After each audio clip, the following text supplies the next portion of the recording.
تذكر يوما كنت تعانق دمعة الفكر تناجي الله في صبر وترجو رحمة تسري. Ini saya jangan dipanggil syekh, nggak usah lah. Syekh itu kelasnya terlalu tinggi buat saya. Khalid bahasa lama nggak apa-apa lah. Di sini katakan Syekh Khalid yang dirahmati Allah. Sebelum memulai pertanyaan, saya ingin mengatakan kepada antum kalau saya senang dengan kajian antum dan saya mencintai antum karena Allah Azza wa Jalla. Ahabbakallah alladhi ahbabtani fih. Itu sunnah kita mengatakan. Semoga Allah mencintai anda sebagaimana anda mencintai saya karena Allah. Saya punya beberapa pertanyaan yang saya harap agar Syekh menjawabnya. Wah, ini Syekh. Saya pernah mendengar kajian antum di YouTube tentang sekte Jamaah Tabligh, bahwa dalam kajian itu antum tidak merespon kesesatan sekte tersebut secara mutlak. Sementara saya membaca kitab Ustadz Yazid Abdul Qadir Jawaz yang berjudul Mulia dengan Manja Salaf. Dalam kitab itu Syekh Yazid menyesatkan Jamaah Tabligh secara mutlak, baik dari sisi akidah, manhaj dan muamalah mereka. Nah, bagaimana pandangan antum tentang pendapat Syekh Yazid tersebut? Saya berharap pertama, mungkin akhi ini belum terbiasa hadir di pengajian saya. Tolong jangan sebutkan nama, gitu kan? Saya sarankan pengajian saya jangan sebutkan nama, karena saya tidak pernah membahas individu. Saya tidak mau punya musuh di dunia wala di akhirat, gitu kan? Dan bukan tugas saya untuk menceritakan ini yang benar atau ini yang salah.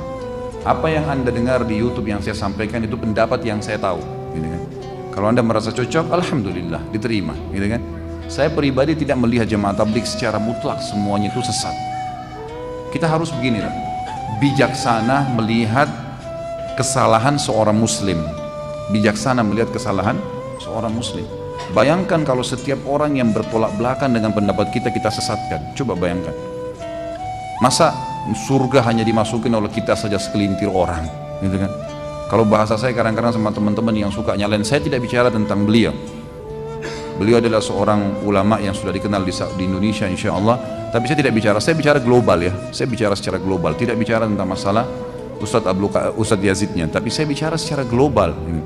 Saya mengatakan kalau saya pribadi melihat setiap orang yang mengucapkan syahadat dan dia punya pemahaman yang keliru, maka kita harus melihat substansial kekeliruan itu, bukan semuanya, ya, bukan semuanya. Misal gini, bukankah hukum Allah yang pernah saya jelaskan? Jangan ditambah lagi nih, ya, cukup nih. Ini luar biasa nih, saya sudah bingung jawabnya nih, Masya Allah. Apalagi ini kayak sudah dirancang ini, Masya Allah, Tabarakallah. Sekalian ketemu nih hari Rabu gitu kan. Sampai kadang-kadang dia bilang sama saya, Ustadz ketemu di YouTube sudah sering, tapi ketemu langsung gak bisa, jadi sekalian nanya gitu. Jadi Allah Subhanahu Wa Taala mengajarkan kepada kita dalam metode agamanya untuk melihat substansial kesalahan orang. Bayangkan kalau satu kesalahan orang langsung Allah cabut urat sarafnya, matikan. Nggak ada yang hidup di antara kita nih. Ada yang hidup? Ada banyak sekali salah kita nih. Ada perempuan nggak pakai jilbab di luar sana, dosa dengan buka auratnya. Tapi pada saat dia sholat, dia tutup pakai mukena, lengkap, rukunnya terpenuhi, wudunya benar, hadap kiblat benar, ya kan, waktu betul, gerakan benar, semua benar. Sahkah sholatnya? Sah. Dia dosa dengan tidak pakai jilbabnya, tapi sah sholatnya. Artinya apa? Perhatikan, Allah mengajarkan kita menilai secara substansial, gitu kan? Kalau ada kesalahan seseorang, pasangan suami istri salah, kata Nabi SAW, tidak semestinya seorang mukmin laki-laki membenci istrinya semuanya. Karena kalau dia benci satu sifat, ada sifat yang lain. Memang begitu. Jadi kita harus bijaksana melihat. Ini pendapat saya pribadi, saya selalu begitu. Makanya saya alhamdulillah dipanggil di kelompok ini ceramah, saya datang ceramah. Di kelompok ini saya datang ceramah. Bukan saya dukung pendapat mereka, bukan. Tapi saya jelaskan, yang menurut saya salah saya jelaskan. Tapi tidak semua saya salahkan. Apa yang sudah sesuai dengan sunnah ya saya diami, gitu kan? Karena orang nggak bisa terima kalau semuanya disalahkan, iya nggak? Sekarang Jamaah Tabligh, pada saat mereka sholat berjamaah di masjid, salah? Sesuai dengan sunnah nggak? Sunnah Nabi SAW, iya kan? Azan ke masjid, sholat, ngajak orang ke masjid, perbuatan baik nggak? Baik. Loh, kenapa kita nggak nilai itu? Kalau saya pribadi ini nilai plus, ya, gitu. Bisa mengajak orang mabuk, orang judi, orang-orang. Saya pernah bertemu dengan beberapa mereka itu luar biasa, orang yang mungkin tidak bisa sembarangan taubat, tapi taubat di tangan mereka. Masuk ke masjid, ini perbuatan positif. Membangun ukhuwah satu sama yang lain, makan sama-sama satu piring, ya, saling bermusyawarah kalau ada masalah, ada yang sakit dijenguk, positif nggak? Sesuai dengan sunnah. Kita harus sportif mengatakan ini benar, ya nggak? Kalau ada perbuatan yang salah, saya sudah sebutkan waktu itu, rujukan kepada hadis-hadis yang maudhu dan dhaif ini nggak boleh dipakai. Berbicaranya orang yang tidak punya ilmu nggak boleh dipakai ini. Ini yang salah, dan saya sorotin itu. Saya sorotin kesalahan mereka. Saya bilang teman-teman ini tinggal coba dialihkan, coba yang bicara alim ulama lah.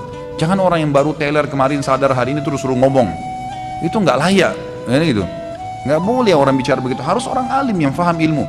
Ada di antara mereka hafal Quran, ada di antara mereka para ulama. Silahkan bicara. Itu saya pribadi dan saya melihat ini bijaksana, gitu kan? Karena umat ini sekarang memang lagi banyak bersekte-sekte ini. Dan saya lihat ini adalah lahan dakwah kita, ya gitu. Bagaimana kita mendakwai mereka? Apa yang benar kita dukung, apa yang salah? Ya, masya Allah. Udah stop. Tolong. Ini istri saya mau ke dokter, saya mau ngantar sebentar. Jadi kita coba lebih sportif melihat ini, ya. Lebih kolindon, lebih kita memiliki pikiran yang lebih jauh luas ke depan, ya. Bisa menangkap dakwah supaya dakwah sunnah ini memang bisa diterima oleh semua orang. Ya.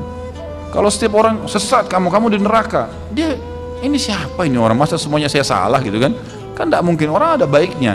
Yang baik kita dukung, yang salah kita luruskan. Insya Allah orang bisa terima tuh. Kalau saya pribadi, maka saya tidak tahu kalau beliau memukul rata semuanya itu Allah, hak beliau, terserah saja, itu kan dia gitu kan. Kalau saya pribadi nggak melihat itu, saya pribadi dan sebatas ilmu saya tentunya. Bagaimana hukum memberi nama anak dengan nama-nama malaikat seperti Jibril, Mikail, Israfil, Ridwan dan seterusnya, Zabaniyah dan yang lainnya sebagai bentuk kecintaan kita kepada para malaikat, sebagaimana kita menamai anak kita dengan nama para sahabat. Barakallahu fiik wa fiika barakallah. Jadi tidak ada, yang saya tahu ada hadis melarang kita tidak boleh memberikan nama dengan nama malaikat. Nabi SAW melarang untuk memberikan nama dengan nama malaikat, jadi sebaiknya dijauhi. Ulama sepakat nama yang paling afdal adalah nama yang disebutkan penghambaannya kepada Allah, dimulai dari Abdullah dan Abdurrahman, karena kata Nabi SAW, ahabbul asma ilallahi Abdullah dan Abdurrahman. Dua nama ini. Kemudian semua nama-nama yang diikuti dengan Abdul Ghafur, Abdul Tawwab dan seterusnya, nama-nama Allah. Setelahnya datang nama para nabi-nabi dari Adam sampai Muhammad alaihi wassalatu wassalam. Adam, Yunus, Saleh, Shu'aib, Hud, Ibrahim, Yusuf, semuanya kita boleh pilih. Kemudian nama para sahabat banyak sekali, gitu kan? Bisa kita pilih nama-nama mereka, itu jauh lebih baik. Jadi bentuk kecintaan pada malaikat adalah dengan cara mengimani keberadaan mereka dan menghormati apa yang disuruh hormati dalam agama. Seperti misalnya hadis Nabi SAW, malulah kalian pada malaikat yang tidak berpisah dengan kalian, gitu kan? Kecuali kalian sedang di WC atau sedang berhubungan biologis. Jadi memang kita disuruh hormatin. Lalu dalam hadis lain kata Nabi SAW, malaikat terganggu apa yang mengganggu manusia dari bau busuk dan seterusnya, itu malaikat tidak suka. Pemandangan-pemandangan yang tidak nyaman. Jadi kita lakukan yang ada dalilnya, tapi yang memberikan nama Allah alam setahu saya sebaiknya jangan.